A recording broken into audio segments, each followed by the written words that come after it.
বাংলাদেশি নাকি? আপনি এত রাত্রে এনে বসে রয়েছেন? এই তো ভাইয়া থাকার জায়গা নাই, থাকার জায়গা নাই। আজকে অনেকদিন হয়েছে বাইরে বাইরে ঘুরতেছি।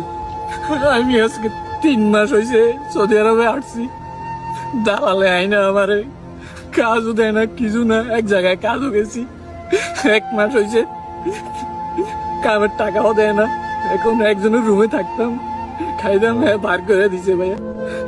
এতদিন আমি রিয়াতে ছিলাম, এখন চলে আসছি এখানে। আগামা টাকাম আছে নাকি?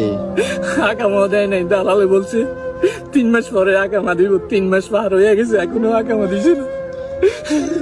তো খাওয়া দাওয়া করছেন রাত্রে? না ভাইয়া, এই দেখেন আমার কাছে 5টা টাকা ছিল, তুই সকালে কি খাবো?